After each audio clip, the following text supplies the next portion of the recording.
Tenemos hoy el placer de contar con nosotros con Gustavo Bueno Sánchez, que hasta hace un año ha sido profesor de filosofía en la Universidad de Oviedo, que es el presidente de la Fundación Gustavo Bueno y que es además el autor de esa monumental obra llamada Proyecto de Filosofía en Español, a la cual recomiendo que accedan nuestros interesados. Pues lo primero, buenas noches, Gustavo, y Bueno, soy gracias por... coordinador del proyecto Filosofía en Español, no Bueno, autor.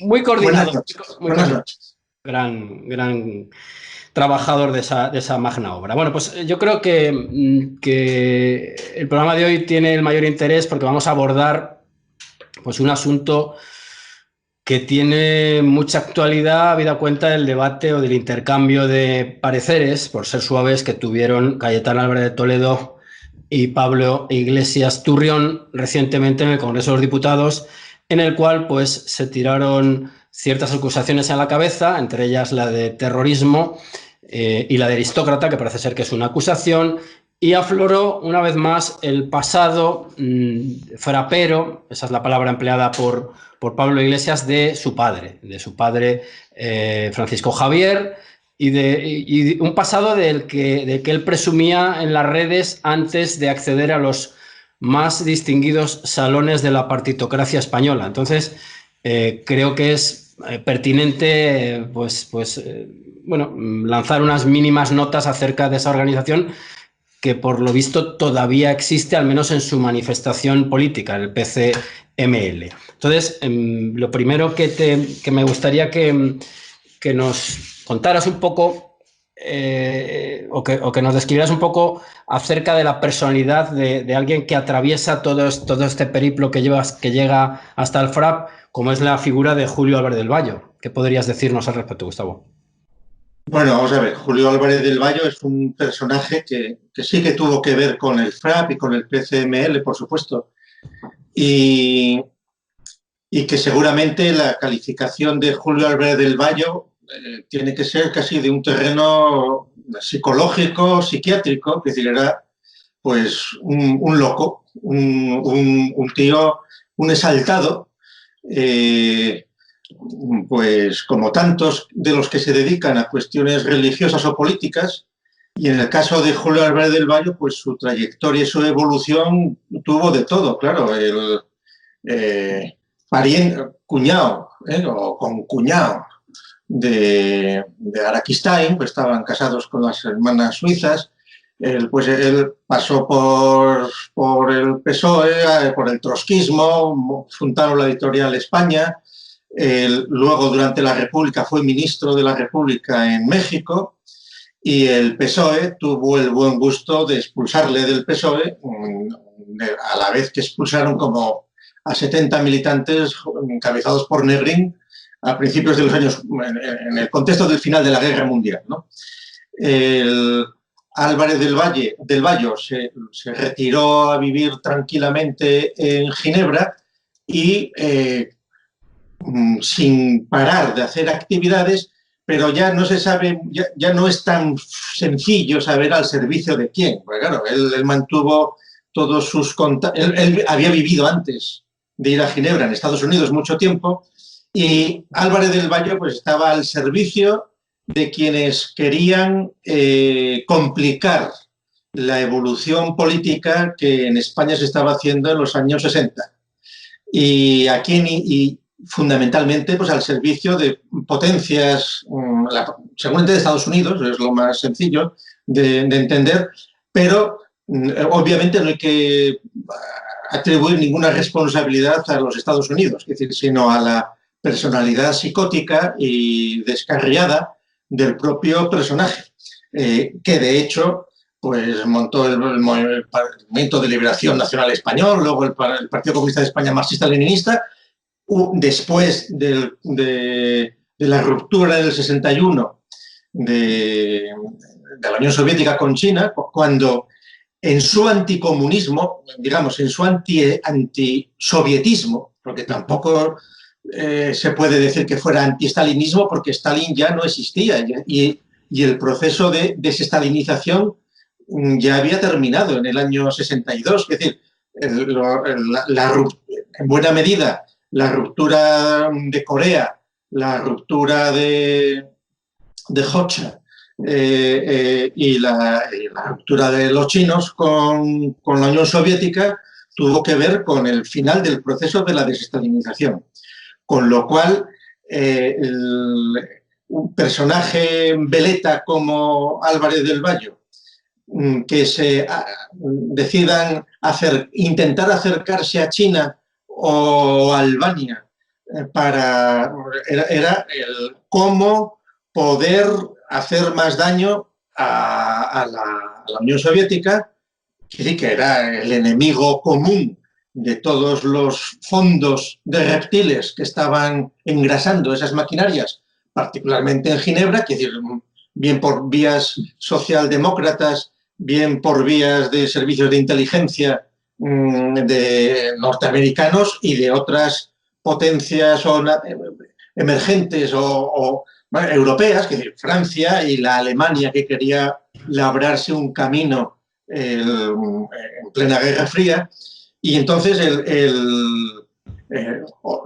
se produjo la estrategia de hacer los partidos marxistas-leninistas que eran enfrentados a la Unión Soviética, lo cual no quiere decir que estuvieran auspiciados necesariamente ni por China ni por Albania. Ellos, sí, pues China, la República Popular China, pues emitía Radio Pekín y Albania tenía Radio Tirana, procuraban hacer su propaganda, pero la distancia con la veían muchos grupos, y sobre todo grupúsculos, y no digamos nada ya en el seno pues, de la evolución del Partido Comunista de España, que también iría a lo largo de los años 60 y 70 y 80, pues teniendo unas relaciones más o menos difíciles con la oficialidad de la Unión Soviética, al punto pues de ahí ya los historiadores, más que los historiadores, es decir, los autores de relatos y de cuentos podrán utilizar unas fuentes u otras para querer reconstruir las historias como ellos quieran.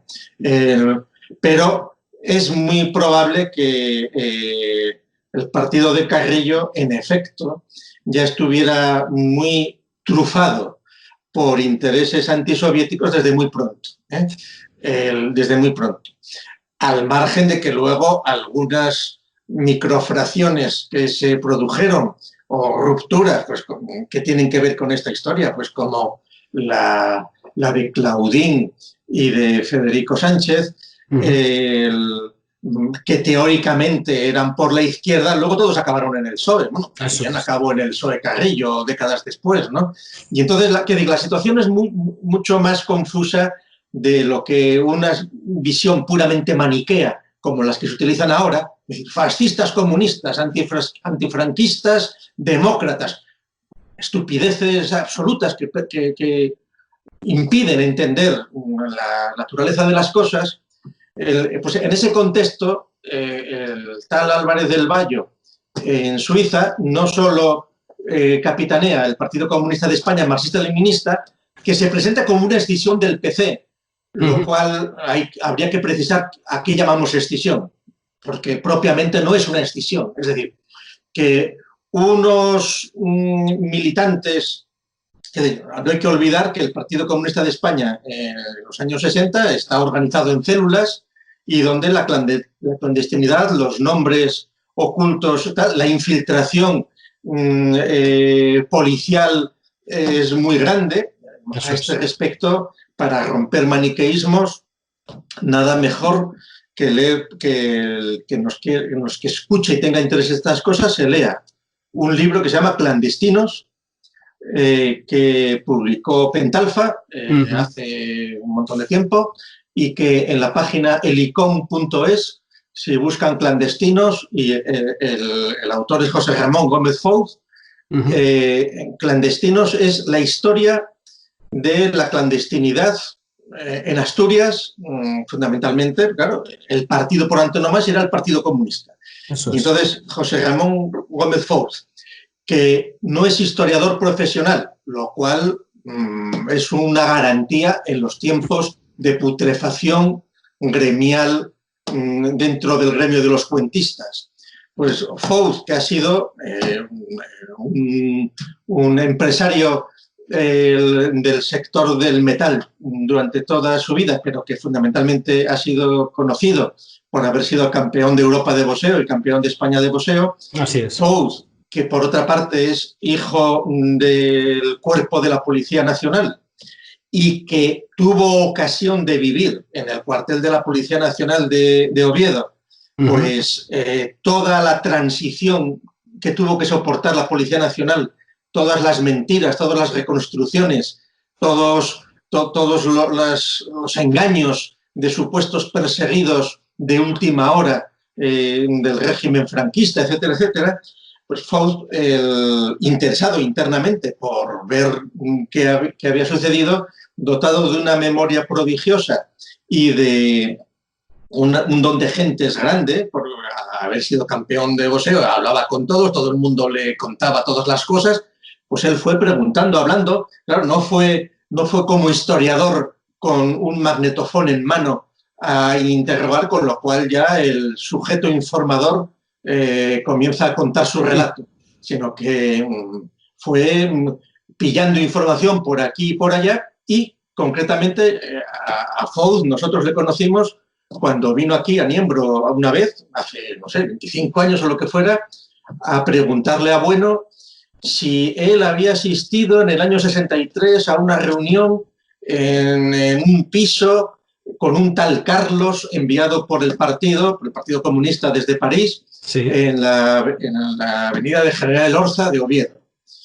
Obviamente, Bueno no se acordaba si había estado en esa reunión. Cuando le dio más explicaciones Fouts, sí, pues perfectamente, sí, pude ir a una reunión ahí en esa casa y tal, con unos que me presentaron a uno, a otros y tal.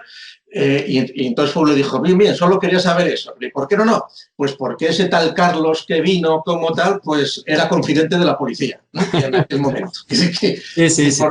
Claro, las fuentes de Fouts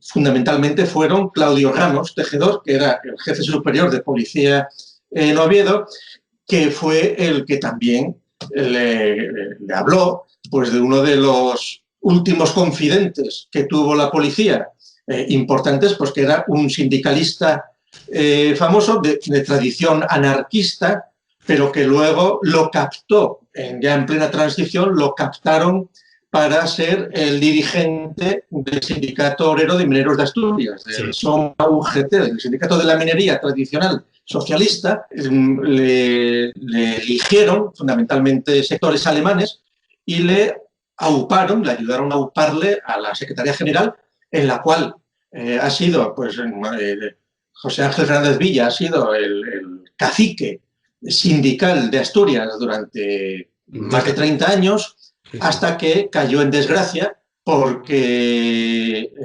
se vio implicado más de lo necesario pues, en una serie de corruptelas, cuando no de saqueos descarados de fondos públicos, y hoy está pues, pendiente de si entra en prisión o no, cosas así. Por supuesto, tanto el SOMA como el PSOE se han desentendido y le expulsaron, y aquí paz y después gloria. Una hipocresía absoluta.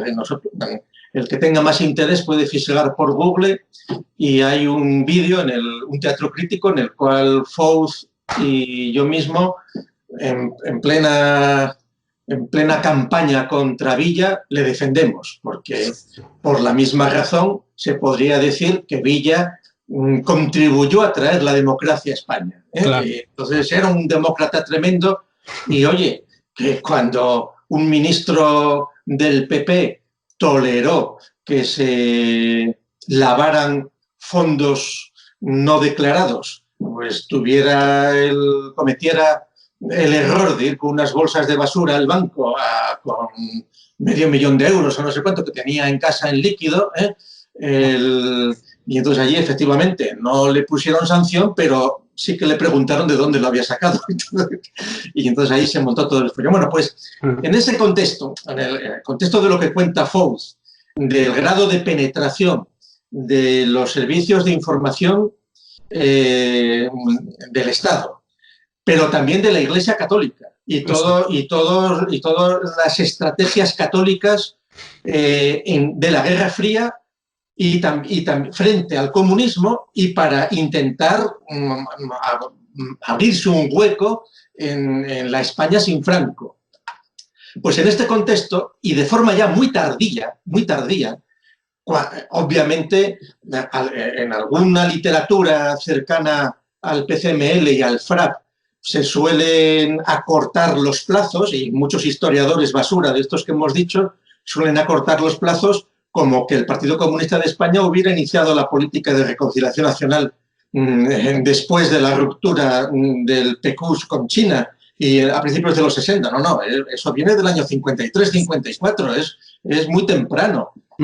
Justo el 54, además, el 1 de abril, cuando se cumplían 15 años del final de la Guerra Civil. Y de hecho, a esa política del PC de reconciliación nacional, de procurar abrirse a los intelectuales, de no negar la militancia en el PC. Nuestro amigo José María Lasso, que era del Comité Central del Partido Comunista y que ha sido patrono fundador de nuestra fundación, José María Lasso, que ha estado 8 años en el penal de Burgos, en la cárcel, y que era responsable de Agitprop del Partido Comunista de Euskadi desde el año 47, cuando era muy jovencito y empezó a militar allí. Cuando le fueron deteniendo sucesivamente en los años 50 y a principios de los 60, nunca negaba que fuera comunista. O sea, defendían que eran comunistas y que querían la reconciliación. Y de hecho, Lasso estuvo, sumando todo el periodo que estuvo en el penal de Burgos, 8 años, pero en sucesivas veces, porque la tolerancia y el perdón que ejercía el régimen franquista era absoluto. Claro. Cuando se moría el Papa, cuando los 25 años de paz, etcétera, pues había indultos y a la calle. Les volvían a detener y tal. Claro, en el libro de Fouz, en Clandestinos, se puede advertir cómo en toda la represión terrible que es historia pues, de los mineros asturianos, cuando surge comisiones sobre los pozos mineros en Asturias, todas las huelgas mineras del 62, etcétera, etcétera, en Asturias no hubo ni un solo muerto. Si lo comparas con lo que fue la represión pues, de otras dictaduras, pues como pudo ser Argentina o como pudieron ser otros sitios. Ahí hubo represión y hubo muertos. El franquismo en los años 60 era una situación de una tolerancia amplísima que muchos intentan, en términos maniqueo, absolutamente engañar. Es decir, incluso lo hacen hasta los más medioclericales y blanditos, pues que vienen a decir como que en el franquismo estaba casi hasta prohibido leer los libros sobre krausismo y cosas así. No, vamos a ver. Manuel Fraga, a principios de los 60, permitió que se introdujeran en España 500 ejemplares de la traducción de Wenceslao Roces del Capital de Carlos Marx. Es decir, un profesor universitario en los 60 podía hablar de lo que quisiera, podía hablar de Marx, de Lenin en clase, lo único que no podías hacer era apología contra el régimen. Entonces, ¿qué sucede? Que precisamente los movimientos que se presentarán como a la izquierda del Partido Comunista de España, propenderán a la lucha armada y a un radicalismo que no lo propugnaba la Unión Soviética ni el FRAP, ni el PC. ¿Quiénes estaban detrás de esos movimientos? Pues fundamentalmente elementos muy cercanos al régimen y al PSOE y a la Iglesia. Sí. Has mencionado el FLP. Claro, el Frente de Liberación Popular lo organiza Cerón en su primera etapa. Ahí son todo, es auspiciado luego por Francia, con un montón de auspicios pintorescos. Claro, ahí hay una lucha. En el momento en el que, en el 59, Falange pierde prácticamente el peso que venía teniendo y el Opus Dei entra en los gobiernos y cambia radicalmente. España se habla de turismo, que la entrada en Europa, las maniobras de los norteamericanos a través de la CIA y del Congreso Planetario de la Cultura, promoviendo el llamado contubernio de Múnich para intentar bloquear el camino firme que España estaba llevando hacia la entrada en Europa, en la Unión Europea, bueno, Comunidad Económica Europea. La Comunidad Económica Europea. Pues esto, los primeros que se ponen en un plan radical cristiano es el Frente de Liberación Popular. Eso es. Pero lo de Álvarez del Valle en Ginebra es lo mismo, es exactamente lo mismo. Y el colmo ya es cuando, a finales, ya en los años 70, que ya en el tardofranquismo más absoluto, cuando en España se vendían libremente ya las obras de Marx, de Lenin en las librerías, cuando estaban publicando las obras de Lenin, que de materialismo y empiricismo hubo 5 ediciones a la vez, pero ¿hechas por quién? Pues una por comentaristas católicos, religiosos, editoriales que estaban incardinadas con la Iglesia, otras con facciones de marxismos afrancesados que todas buscaban su anti-sovietismo, anti-Unión Soviética. Entonces, ahí, sorprendentemente, es cuando Álvarez del Valle impulsa con otros frikis pues la puesta en marcha del llamado FRAP, del Frente Revolucionario Antifascista y Patriótico, lo que fuera, ¿no? Gustavo, fíjate, programáticamente, vamos a dar algunas pinceladas. Esta reconstrucción que has hecho me parece que es de máximo interés precisamente para romper maniqueísmo, ¿sabes? Los puntos programáticos, fíjate además las concordancias que tiene, pues por ejemplo, con el Podemos actual, del cual por la vía filial es producto el propio Pablo Iglesias, que reconoce que su padre era frapero. El primero era el derrocamiento de la dictadura, que más allá de lo coyuntural ya apunta hacia un fundamentalismo democrático que es el que invade toda la escena política actual.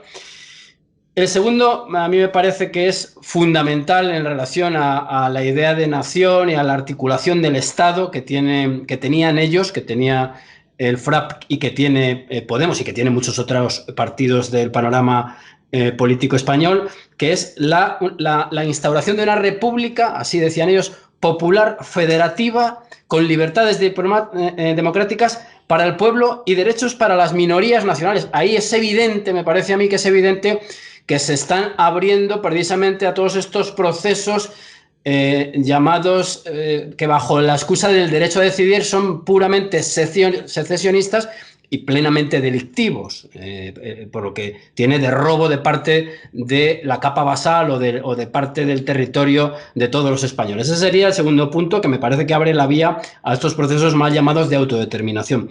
Después hablaban de la nacionalización, me parece a mí que además con un cambio de panorama enorme, puesto que hoy en día el desmantelamiento del tejido industrial español, precisamente por el entreguismo a Europa, que ya estaba apuntado en esos grupos, pues ha dado como objeto o como fruto una España completamente ajena al mundo industrial o en gran medida. Después una reforma agraria que parece que es como una especie de eco del pasado, de segundo republicanismo. Un quinto punto también muy contextualizado, del cual tú sabes mucho, que es el fin del colonialismo, que añade en el caso español un componente, creo yo, negro legendario. Y por último, ya apuntando pues a la dimensión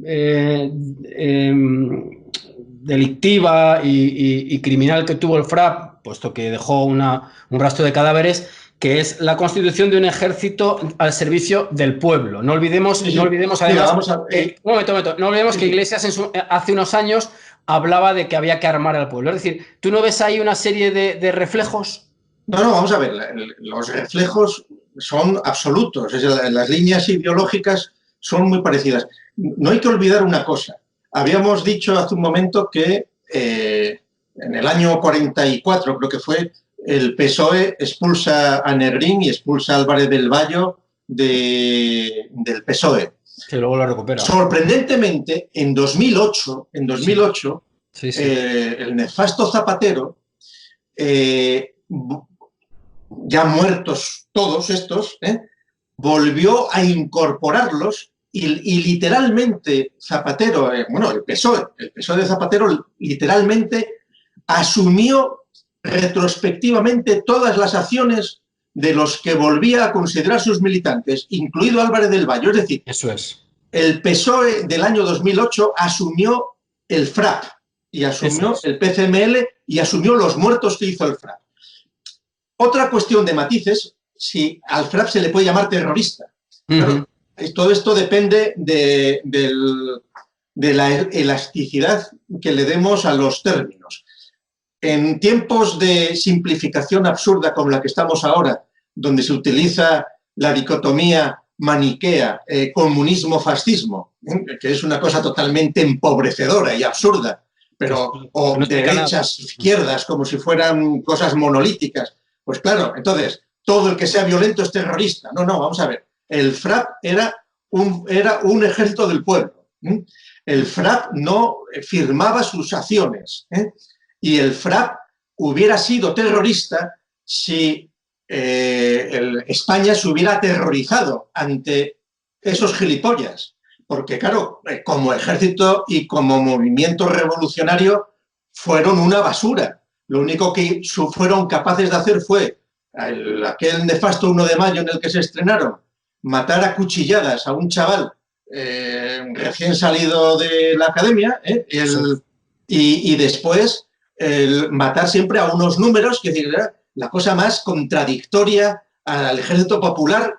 ¿Y qué buscaban? Claro, lo que estaban buscando era lo mismo que estaban buscando los de la ETA. Lo que estaban buscando era un levantamiento del ejército o de la Guardia Civil o de la policía para efectivamente romper los aires de cambio que se estaban respirando y que los querían romper, por una parte, los elementos más intransigentes del régimen, el llamado búnker entonces, pero con estos de la llamada extrema izquierda, con una cantidad de grupúsculos surgidos de sacristías y de los servicios distintos servicios de información, donde no todos propugnaban por la vía armada y asesina. Es decir, el FRAP no era un movimiento terrorista, era una banda de descerebrados idiotas asesinos, con una ideología basura, y que hoy día el PCML sigue existiendo todavía. Y entonces, Julio Manuel Fernández López, alias Raúl Marco, era el mismo descerebrado que escribía en Vanguardia Obrera en los años 70. Y curiosamente no tienen más importancia, bueno, es gente que también se les puede solo entender desde una perspectiva de iluminados, pues como cualquier grupúsculo o secta de tipo religioso. Es decir, el FRAP y el PCML, aunque ellos digan que tenían, cuando recientemente Raúl Marco, como vicepresidente del FRAP después de Bayo y del PCML, declaró: no estoy muy seguro de que el padre de Iglesias militase en el FRAP, porque eran miles los jóvenes que se acercaban a nosotros. ¿Qué más quisierais, hombre? Es decir, repartiendo propaganda, el padre de Pablo Iglesias fue detenido. Y su propio hijo es el que le llama frapero y le reconoce del FRAP. O sea, no hay que entrar en duda aquí. Quiere decir que en una organización de este tipo no hace falta demostrar más. Evidentemente, no está condenado por delitos de sangre, pero todos los que estaban en el FRAP estaban por la labor. Lógicamente. Fue acusado, fue encarcelado y fue liberado por uno de estos tantos indultos que se produjeron en el momento. Y aquí paz y después gloria. Claro, ¿qué sucede? Pues que esto es como cuando uno, por las circunstancias que sean, pues de un entorno familiar, de un trauma, de lo que sea, pues se hace mormón, o se hace testículo de Jehová, o se hace niño de Dios. Es decir, yo el PCML yo lo compararía con los niños de Dios, que era un movimiento que en aquellos años tuvo un gran activismo, auspiciado inicialmente probablemente pues, por algún servicio norteamericano, aunque luego ya funcionó solo. De hecho, Moisés David se instaló en Canarias y todavía hace 10 años yo tuve que ir a un programa, no me acuerdo si era Antena 3 o Telecinco, un programa de investigación, porque los hijos y los nietos de los niños de Dios de los años 70, claro, pues todavía disfrutan de un patrimonio inmobiliario maravilloso en Madrid, en las Islas Canarias, y siguen viviendo de las rentas. Entonces, toda la literatura de Moisés David tiene el mismo interés para su análisis que las basuras que escribió la Elena Ódena, que no tiene ningún interés, o sea, tiene un interés arqueológico, como ponerte ahora a leer, qué sé yo, las extravagancias que decían los homeópatas en el siglo XIX, pues muy bien. Sí, pero Gustavo, con la diferencia de que en este caso los homeópatas no cuentan con un escudo legal ideológico llamado memoria histórica que reparte también subvenciones. Ahí vamos. Que fomenta, y esto es muy importante, la confección de cuentos, cuentecillos e historietas muy bien subvencionados y muy bien editados si llega el caso. Vamos a ver, es que esto coincide totalmente con la memoria histórica de Zapatero. Claro. ¿Por qué? Porque en el momento en que tú dotas de becas y de presupuestos de investigación a un montón de jóvenes totalmente despistados, es decir, que son imbéciles objetivos sin saberlo, porque, claro, viven en una burbuja en la cual les han hablado de una maniquea dictadura. Eso es. Donde gente de mi edad, es decir, yo cuando murió el general Franco, yo tenía 20 años. Es decir, yo conocí a gente del FRAP.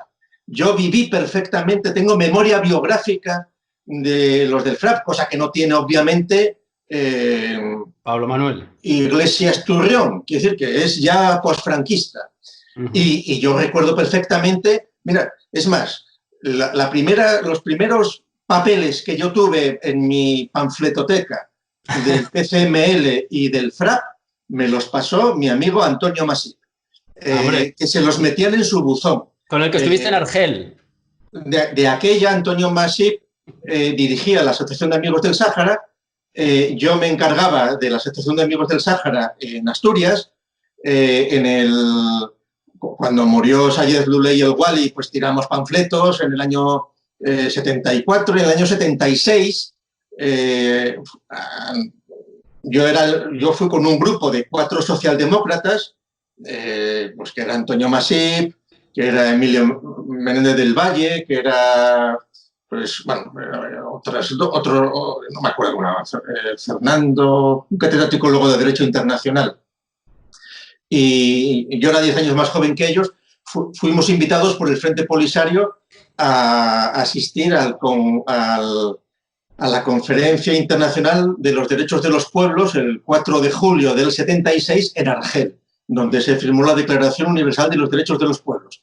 Claro, aquella era una estructura que ninguno de los 4 que fuimos allí sabíamos muy bien quién organizaba aquello. Luego supimos que fundamentalmente estaba auspiciado por Francia y por Olof Palme, es decir, por la socialdemocracia europea anticomunista.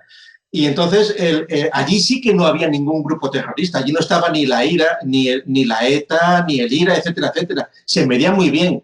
En aquel contexto, los del FRAP, bueno, el FRAP ya no existía, o estaba desapareciendo, estaba desapareciendo en esos momentos, o el GRAP, o lo que fuera, eran absolutamente grupúsculos, microfracciones que todo el mundo sabía.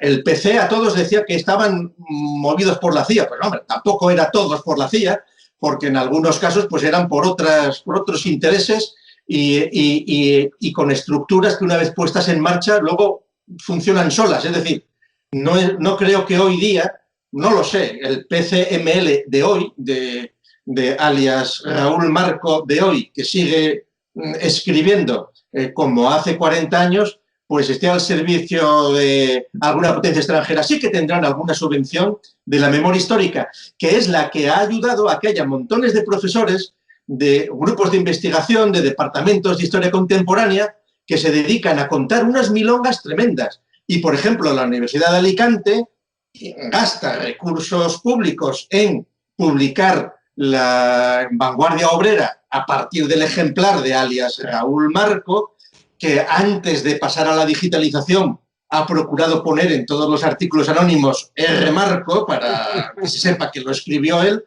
Y entonces, en la biblioteca de la Universidad de Alicante se puede descargar la colección completa de Vanguardia Obrera. Muy bien. Pero ¿por qué no se descarga la colección completa de las píldoras de los niños de Dios? Que son difíciles de encontrar hoy día. Pues porque se está viviendo de un fantasma de acompañamiento político que interesa mucho, fundamentalmente, a los autores de los relatos totalmente manipulados. Claro. Es decir, lo normal sería, pero claro, y la contradicción aquí, y las contradicciones al respecto son absolutas, es decir, que el PCML, una de cuyas excrescencias o su brazo armado el FRAP, tal, quítame allí esos nombres, con las mismas personas siga teniendo vigencia como un grupúsculo testimonial, pero que sirve para confundir la situación, todo lo que haga falta, pues está en la misma línea de permitir que existan partidos secesionistas, de haber permitido pues que la ETA se transforme en una serie de marcas pues presentables democráticamente, etcétera, etcétera. Pero claro, eso pasa en un país tan pintoresco como España, donde, qué sé yo, pues el PNV, entre sus proyectos está la independencia, que eso en otras democracias homologadas no es tolerado. Aquí, pues, la ventaja. Y entonces aquí lo curioso es por qué se enfada tanto Iglesias Turrión porque le hayan dicho que es hijo de un terrorista. O sea, por llamarle terrorista. Claro, a la escala simplificada que decíamos es lo mismo que cuando Turrión hablan de fascistas. Claro. Es decir, son términos que no tienen sentido, o sea, se han convertido ya en terminología vacía. No, y entonces aquí lo peor de todo, esto son cosas pues más o menos entretenidas, pero lo peor de todo es la ignorancia o la confusión absoluta de quienes escriben la historia. Quienes hemos vivido aquellos años, quienes conocemos nominalmente personas que estuvieron detenidos. Claro, las fantasías son totales, pero ya viene de todo. De los que detuvieron en el 56. Sí, en la universidad. No vamos a repetir los nombres. Sí.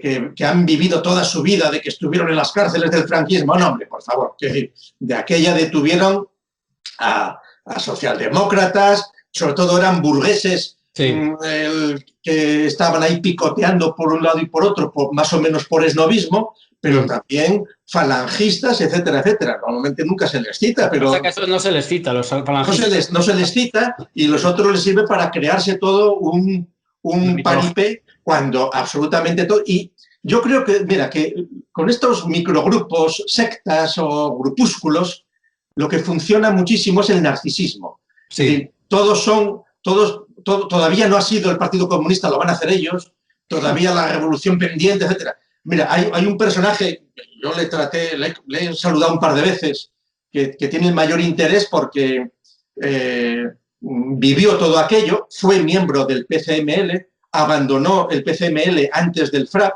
que es Lorenzo Peña. Sí. Lorenzo Peña, si se entra en su página de internet, que se llama españarroja.info, algo así, bueno, Lorenzo Peña Erroj, claro, República, tal. Lorenzo Peña lo ves y da pena porque es patético que una persona que luego ha sido investigador del CSIC, que en los años 60, en su despiste, claro, estuvo cercano al Opus Dei, luego se hizo del PC, pero luego favorable a lo que acabaron siendo las rupturas que se produjeron en el seno del PC, etcétera. Y entonces, estos hablan de la escisión. No, vamos a ver, vosotros erais microfracciones, ¿no? Es que no es ni escisión. Y luego, cuando él en su biografía te habla la década revolucionaria que yo viví, revolucionaria, eso era lo que tú te creías. Claro, claro. Pero y entonces, que luego el hombre, cuando abandona el PCML, encuentra alojamiento en una universidad pontificia en Quito y se dedica a hacer una tesis sobre el argumento ontológico de San Anselmo o algo así. Pero Gustavo, fíjate, delirante, el propio vicepresidente de gobierno considera que ha perdido la guerra civil. Es decir, bueno, el nivel de narcisismo... pero para terminar la idea, si se entra en la página de Lorenzo Peña, su narcisismo es absoluto, es decir, tiene cientos de fotos de su biografía, de su evolución, pero es el mismo narcisismo que tiene que tuvo Elena Ódena y sus mariachis cuando la entierran como si fuera el camarada Hoxha en el cementerio civil de Madrid, y donde, pues, no ahora que se está poniendo más de moda, pero desde hace mucho tiempo, yo que soy asiduo a esa institución, allí siempre hay frikis que le ponen sus flores y que lo sienten muchísimo, y que, bueno, pues que hoy día pues, te puedes permitir llamarles frikis porque lo más que puedes conseguir es que te insulten un poco más en algún sitio, pero son tan cobardes que tampoco van a emprender la acción directa ni la lucha armada, porque eso ya lo dejaron hace 40 años, ya están envejecidos. Ahora son todos demócratas, terraplanistas, cambio climáticos, pues todo lo que seguramente serán también homeópatas, qué sé yo, veganos, pues todo lo que quieras. Son, pues eso, desviaciones de la razón, de la sociología de grupos, muy bien auspiciadas, en su momento por entes de la Iglesia Católica, por la CIA, por becas que daba el gobierno del Ministerio de Asuntos Exteriores francés, como las que daba a tantos militantes del Felipe, y el que quiera saber más puede leer la biografía de Leal. José Luis Leal Maldonado. José Luis Leal Maldonado, en Filosofía en Español. Entonces ahí hay un cierto relato de esas becas que curiosamente patrocinaba José Luis Leal, pero que en el fondo eran becas del Ministerio de Asuntos Exteriores francés y dirigidas fundamentalmente a países que estaban en los aledaños de la Unión Soviética o en los cuales Francia quería hacer especiales actuaciones neocoloniales, en Hispanoamérica, en África, España, etcétera, etcétera. Claro, becas con un contenido político absoluto y de siembra de intereses donde las cuestiones políticas pues eran totalmente aledañas. Claro. Y por eso se explica pues que gente que ha estado en el FRAP, gente que ha estado en el PCML, pues algunos, los más puros, los más narcisos, pues perseveran en el ser y en el delirio, como todavía habrá niños de Dios, como sigue habiendo testículos de Jehová y sigue habiendo mormones y sigue habiendo algún Hare Krishna por ahí perdido, y otros pues han ido evolucionando al PSOE, al PP y a lo que caiga. Y al Consejo de Ministros y cuela también. Muy bien, Gustavo, pues te agradezco mucho tu colaboración hoy. Has dejado abiertas un montón de líneas, algunas habrá que explorarlas en un futuro, y te mando un fuerte abrazo. Lo que es ridículo es que Iglesias Turrión, que ha estado presumiendo de padre frapero, de escuchar las canciones fraperas, que está totalmente embebido en esa ideología, ojo, como en aquel momento era profundamente antisoviética, antiinternacionalista, podríamos decir, y favorable de las fragmentaciones autonómicas, que era la estrategia que interesaba a Estados Unidos y luego que interesa hoy a las hegemónicas europeas, Francia y Alemania, para dividir, y que encaja con las estrategias carlistas del antiguo régimen, eclesiales, de lucha contra el Estado. Que es toda una mezcla absolutamente confusa, pero donde el triunfante, el que sabe mover todos esos hilos, pues es el PSOE, Claro. en torno al cual gira Podemos, Gira porque todo. Podemos no es sino un subproducto del PSOE. Eso es así. El PSOE tiene muchos Tentáculos. muchas garras y muchos tentáculos para ir ganándose un espacio en la procelosa evolución de los tiempos y obviamente la identidad que se produce hoy día entre lo que propugnaba el FRAP entonces y lo que propugna hoy Podemos es exactamente la misma que el PSOE en aquellos años hablaba cuando el PSOE empezó a hablar de federalismo, aunque luego lo retiraron en los años 80 un poco y luego han vuelto. Claro. Es decir, que tiene que ver pues, con toda la evolución contradictoria pues, de quienes fueron los líderes del PSOE y de Juventudes Socialistas en la época de la Guerra Civil. No hay que olvidar que Santiago Carrillo fue del PSOE, de las Juventudes Socialistas, o que Laín, José Laín, pues lo mismo, y luego se hicieron del PC. Y claro, lo divertido es que mientras que José Laín, que se muere creo que fue en el 70, está en plena dictadura franquista, diríamos, está en España traduciendo los clásicos del marxismo-leninismo, las historias de la filosofía, los manuales de marxismo-leninismo que publicó Progreso, que publicó Pueblos Unidos en Uruguay y que se publicaban también en Grijalbo, en México. El traductor de esas obras de filosofía marxista-leninista era José Laín Entralgo, el hermano de Pedro Laín Entralgo, que había logrado venir en el segundo o el tercer barco de los niños repatriados, cuando él no era un niño, ojo, que ya él fue durante la Guerra Civil responsable de la Academia de Comisarios Políticos Comunistas y antes de tenerse que huir a la Unión Soviética, pero logra venir de la Unión Soviética en el 57 y los 13 años que vivió en España, mimado por el régimen, aunque la policía del momento sabía que seguía siendo militante comunista, etcétera, etcétera, pues se da la paradoja de que ellos estaban traduciendo los clásicos, él estaba traduciendo, y luego su amigo Azati, que vino ya más tarde, pero en los 70, o sea, estos Azati vuelven y en los momentos en los que está el FRAP poniéndose en marcha. Sí. Y curiosamente, Laín Entralgo está enterrado, pues nada, a 100 metros de la Elena Ódena, que estaban luchando contra el carrillismo y contra el franquismo como tal, porque la paradoja era que los del PC, los que habían sido del PC, que habían vuelto a España, estaban traduciendo para la Unión Soviética estas obras teóricas, pero sin entrar en cuestiones políticas, respetando todas las... Y quienes estaban en posiciones radicales pues eran esas microfracciones auspiciadas por fuerzas oscuras y luego funcionando ya solas, porque una vez que la estupidez se pone en marcha se reproduce, porque la cualidad de reproducción de la estupidez es muy notable, hasta llegar a nuestros días. Y entonces, claro, las contradicciones que se lleva el Pablo Iglesias, pues es patético. Dice que ahora le mosquea que le llamen terrorista o hijo de terroristas. Pues no, llámale hijo de cómplice de asesinos,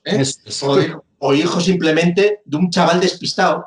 Pero como el papá de Iglesias no ha renunciado a su pretérito, ni la mamá tampoco, porque ellos son de estos simples que se creen que gracias a ellos llegó la democracia a España. Hombre, por favor. Es decir, que la transición pautada y muy pautada, atado y bien atado, y la continuidad del régimen, en donde la continuidad es absoluta, y el que no lo quiera ver es porque es tonto, o porque no quiere verlo, o porque se quiere engañar con cuentitos para niños, pero que en el fondo es lo que nos están contando todo el día. Y en esta época de confinamiento, lo que saben los políticos es que el pueblo español es absolutamente imbécil, porque les volverá a votar. Y eso es lo que saben.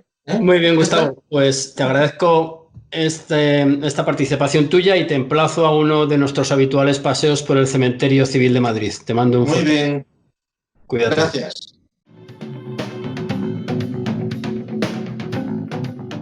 ¿Quieres formar parte del Club de Miembros de Estado de Alarma? Sea un suscriptor premium y apuesta por un contenido libre que defiende a España. Te damos varias opciones. Echa un vistazo a las distintas categorías y dependiendo de la aportación que desees hacer, elige una. Con eso aportarás a que sigamos pudiendo crear este contenido. De parte de todo el equipo de Estado de Alarma, gracias por tu apoyo. Buenas, ¿qué tal estáis? Hoy es un día importante porque YouTube nos ofrece la posibilidad de generar una comunidad de suscriptores premium. Y diréis, ¿para qué? Pues bien, nosotros estamos encantados con vuestra fidelidad. Sois ya más de 250.000 suscriptores suscritos a nuestro canal. Somos el canal de YouTube que más crece de España y el que más pone nervioso, como bien sabéis, a la Moncloa y a la Sexta. Pues bien, ahora, igual que tenemos Patreon y que ya estamos dando beneficios exclusivos y contactos directos con nosotros, incluso posibilitando la participación directa de algunos de los Patreon en nuestros canales, pues ofrecemos también esa posibilidad a través directamente de YouTube. Hemos creado 5 categorías en homenaje a la Fuerza Aérea Profesional del Estado y en concreto a la Guardia Civil, tras la purga de Marlaska, tras ese cese de Pérez de los Cobos, y estas categorías son un homenaje. ¿Por qué necesitamos apoyo económico? Como bien sabéis, nosotros no recibimos publicidad institucional, no hemos llenado nuestro medio de esa publicidad engañosa de que salimos más fuertes con 40.000 muertos y 8 millones de desempleados y 10.000 empresas cerradas. Y como no queremos esa publicidad institucional, ni tenemos un roure de la vida, ni siquiera un empresario constitucionalista que nos financie. ¿Por qué? Porque parece ser que en este país los grandes empresarios constitucionalistas prefieren financiar al País y la Sexta, que blanquean el terrorismo del FRAP y que blanquean, por ejemplo, el independentismo. Nosotros no somos así y por eso hemos creado 5 categorías. Sargento, 1,99 euros. Teniente, 4,99 euros. General, 9,99 euros. Coronel Chup Chup de Carles Enric, que a todo el que se abone a esta categoría tendrá acceso directo a él. Y él le responderá cada sábado a las 12 de la noche una pregunta y le dará información de primera mano. Y Capitán General, 49,99. 25 categorías en función de sus posibilidades económicas. Sabemos que son tiempos difíciles, pero si queréis que sigamos combatiendo el gobierno del bulo y que sigamos siendo la alternativa a la Sexta y que vayamos a más y que sigamos poniéndolo nervioso y que sigamos dando voz y rostro a las víctimas del coronavirus, a sus familias y que sigamos defendiendo la unidad de España, necesitamos vuestro apoyo. Llevamos 2 meses por amor al arte y todo el dinero que hemos recibido ha sido para mejoras técnicas. Así que necesitamos vuestro apoyo y os esperamos en estado de alarma y suscribiros de forma premium, que vamos a tener una relación aún más directa de la que ya tenemos. Un saludo.